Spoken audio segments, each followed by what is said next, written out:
Donc voilà à quoi ressemble Alice Spring. Si vous vous demandiez à quoi ça pouvait ressembler une ville en plein milieu du désert.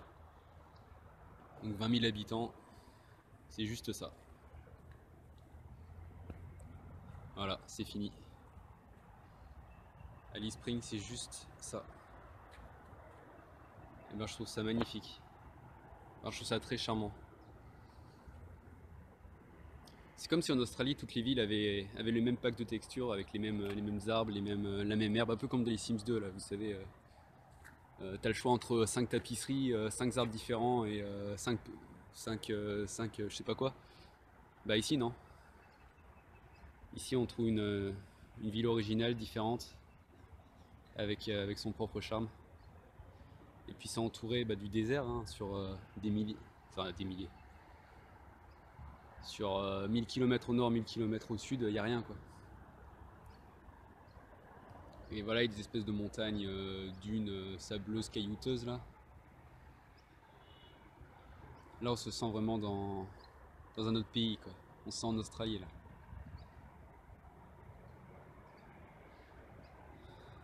On va aller faire le tour.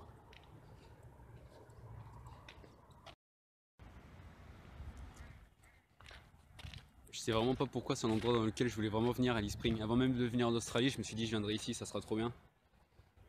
Et donc tout le monde me disait ouais, va à Sydney, va à Perth, va à Adélaïde. Et personne m'aurait dit viens à Alice Spring quoi. Et encore une fois, j'ai bien fait de suivre mon instinct. Je suis pas allé à Sydney, je suis pas allé à Melbourne, j'irai jamais. Et en fait, je m'en bats les couilles. Parce que je sais très bien que ça va pas me plaire, même si tout le monde me dit que c'est incontournable. Et là, je viens ici et c'est un coup de cœur quoi.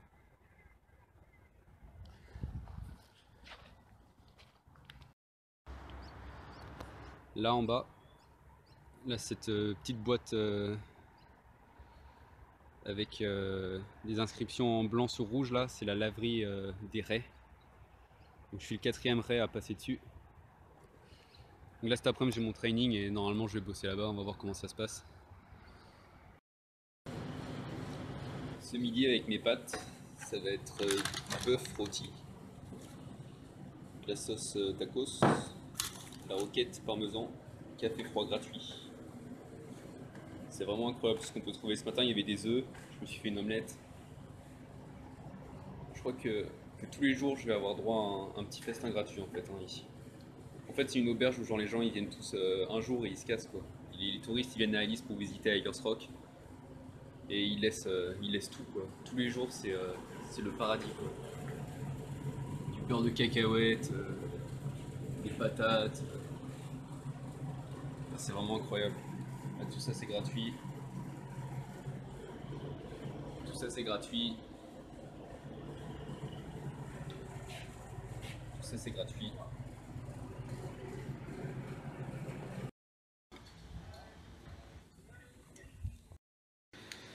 Dans les auberges de jeunesse, ça coûte toujours 3, 4, voire 5 dollars pour faire sa lessive.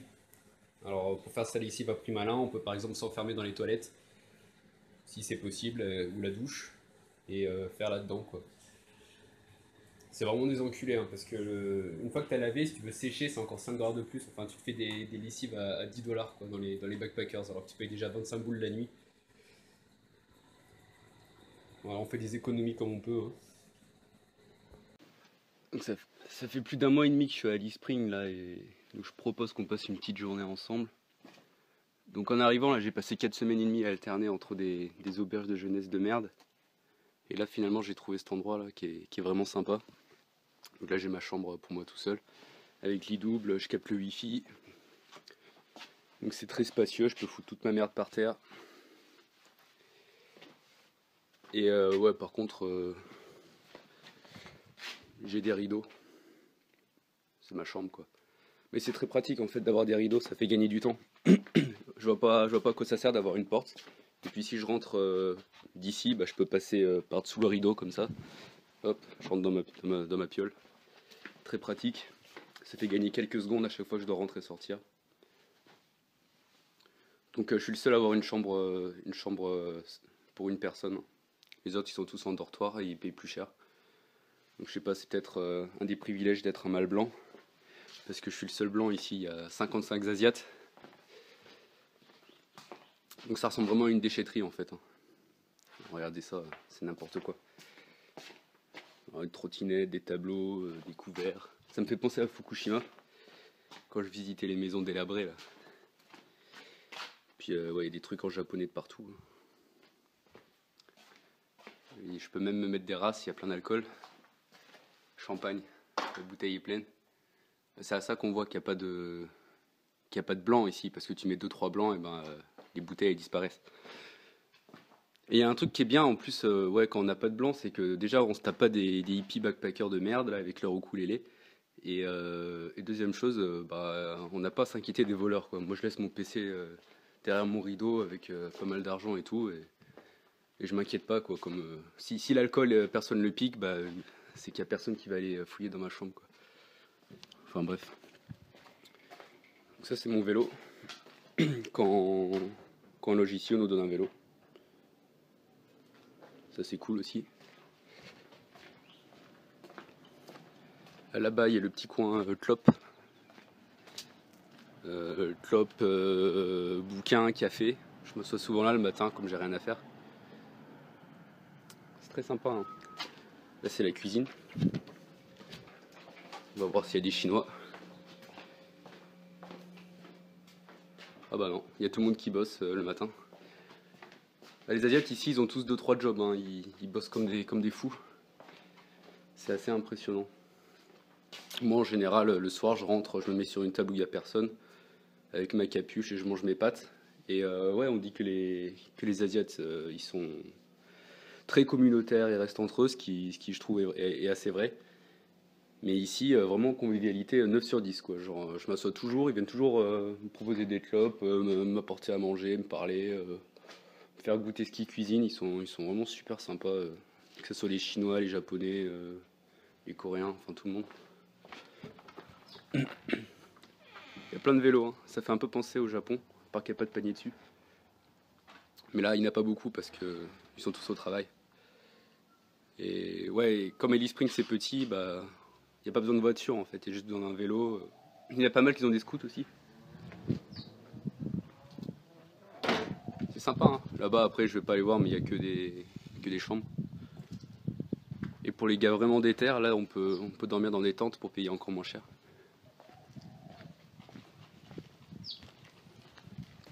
Là aussi.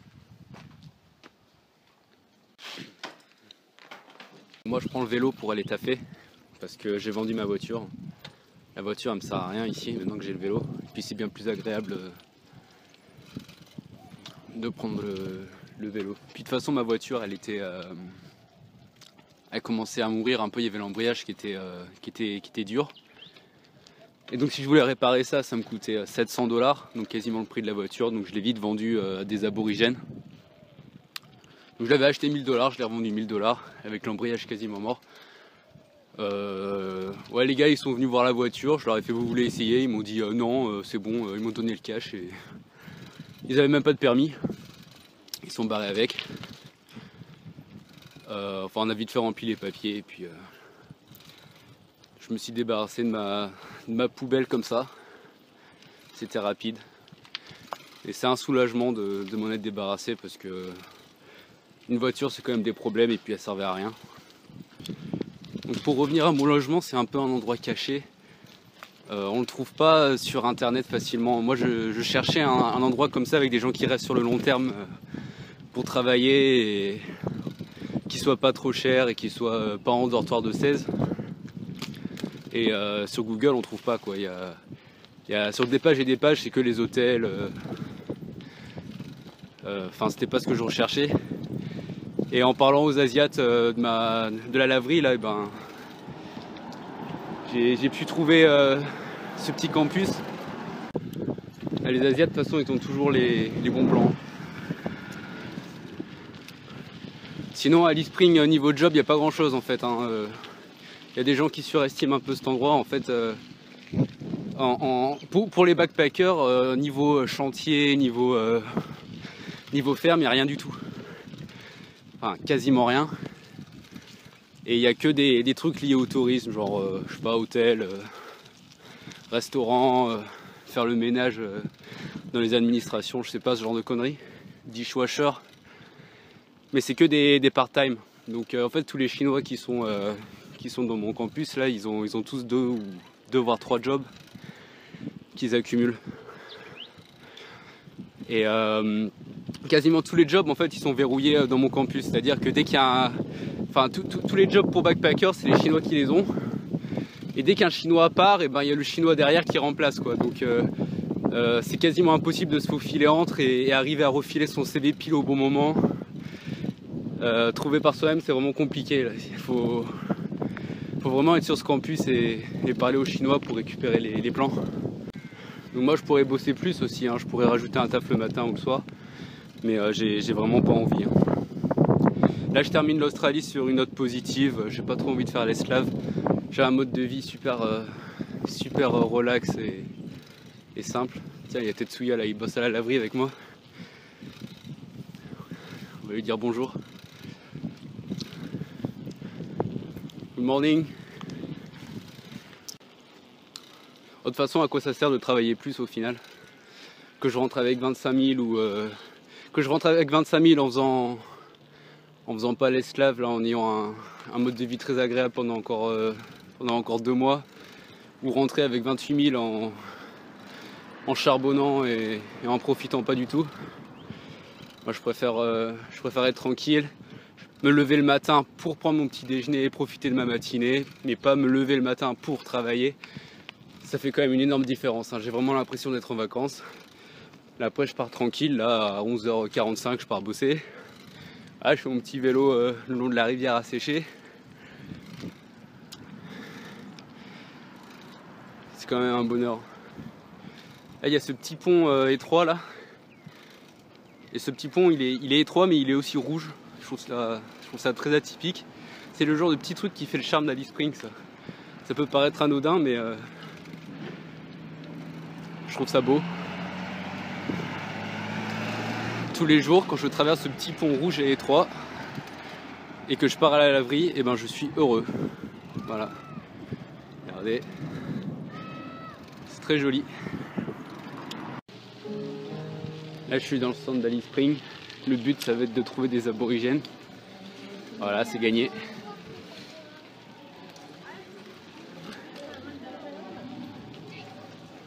Donc pour parler d'eux vite fait, en fait à Alice Springs il y a 20% de la population qui est aborigène, donc c'est pas les colons blancs qui sont arrivés il y a 3 générations, c'est les vrais Australiens quoi. Donc là comme on peut voir ils sont un peu assis partout, ou ils marchent lentement ou ils sont assis à rien faire de la journée. Donc les aborigènes du jour ils sont assez inoffensifs, ils font chier personne à part ils demandent une petite pièce de temps en temps ou une petite clope. Mais le soir, ils grouillent un peu partout, et c'est plutôt les bandes de jeunes, et ils sont un peu du genre à essayer de piquer un peu tout ce qu'ils trouvent, jouer au ballon sur la route, te demander si tu peux leur donner ton sac. Donc il faut un peu penser aux chances qu'on a en France, mais en fait pas vraiment, parce que les chances en France, quand ils font chier, j'aimerais bien qu'on leur donne une paire de claques, et puis s'ils recommencent plusieurs fois, qu'on les mette dans un avion et qu'on les réémigre. Sauf que les aborigènes d'ici, là, comme... Vous voyez, ils foutent rien, ils s'assoient par terre. Ouais, non, ce que je voulais dire, c'est que les aborigènes d'ici, ils me font... Contrairement aux chances en France, ils me font plus de la peine. Et je ressens limite de la compassion pour eux. Même si ils foutent un peu la merde le soir. Parce que... on est arrivé sur leur terre quoi, et puis on a commencé par les massacrer, et puis ensuite on a construit chez eux, et puis on s'est dit venez les gars, on va les éduquer par le progrès, et on commence à leur expliquer qu'il faut beaucoup travailler. Pour nous c'est normal, depuis qu'on est gamin on nous dit qu'il faut travailler, gagner beaucoup d'argent, sinon on sera pas heureux, mais eux ça ils comprennent pas, hein. Eux, gagner plus, travailler pour gagner plus, ça les intéresse pas, ils ont leurs allocs à 200 $ par semaine sans rien branler. Quand l'argent tombe, ils vont se goinfrer au fast-food, ils achètent de l'alcool, et puis ils sont contents quoi. Enfin, pourquoi ils travailleraient après tout quoi? Enfin, c'est pas culturel pour eux. Avant ils vivaient dans leur buisson, ils chassaient un kangourou, ils avaient à manger pour 3 jours. Puis je sais pas, je trouve qu'ils ont pas l'air heureux. Ça se voit qu'ils sont pas à leur place. Ils ont rien à foutre là quoi. Ils se mettent dehors toute la journée, ils attendent, ils font rien. Les Australiens, ils peuvent pas se blairer les aborigènes.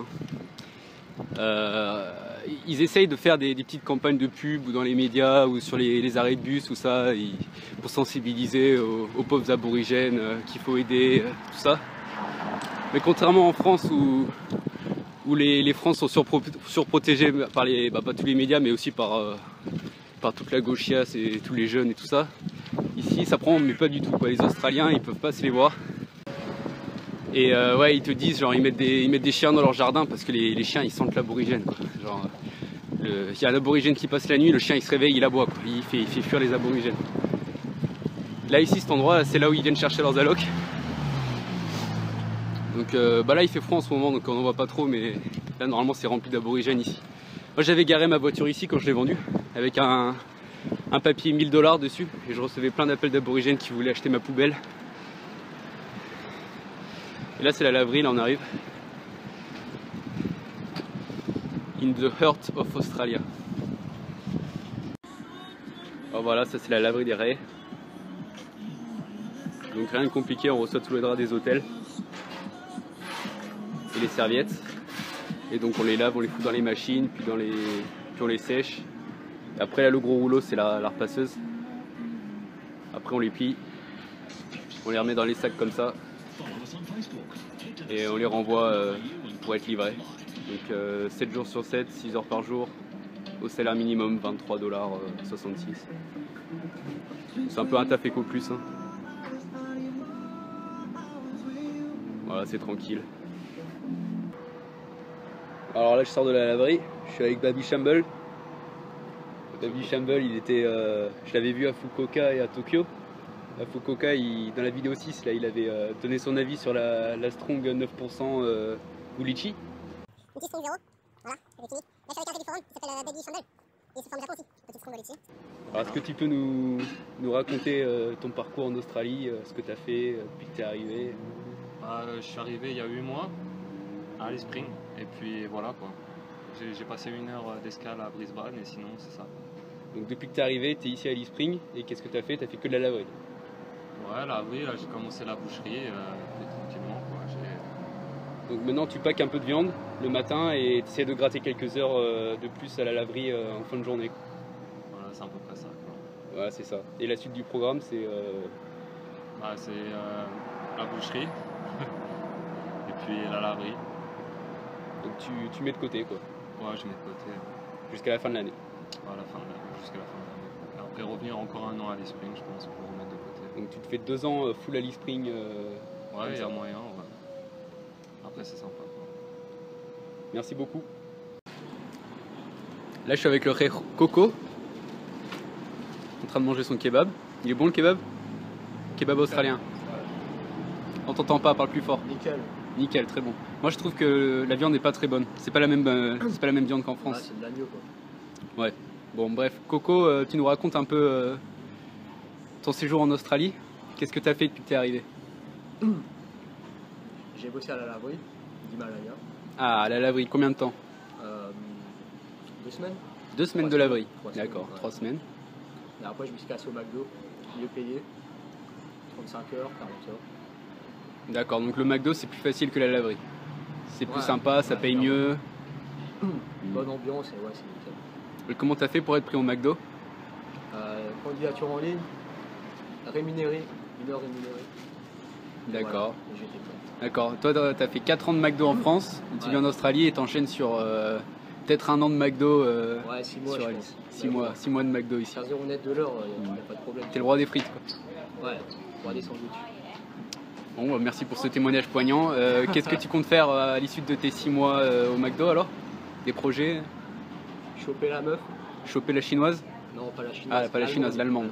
D'accord. L'allemande du McDo, ouais. Et mettre de l'argent de côté. Et de mettre de l'argent de côté. Ouais. D'accord. Et tu restes sur Alice alors après les Ah 6 ouais. mois? Ouais. Ouais, je sais pas. Ah ouais, je sais pas. Tu sais pas. Ça dépend. Si je veux bosser, ouais, je reste 1 an ici. Bon, ok. Merci. Xie xie ni ma. Is it good? Yeah, it's enough. Thank you for the food. Yeah.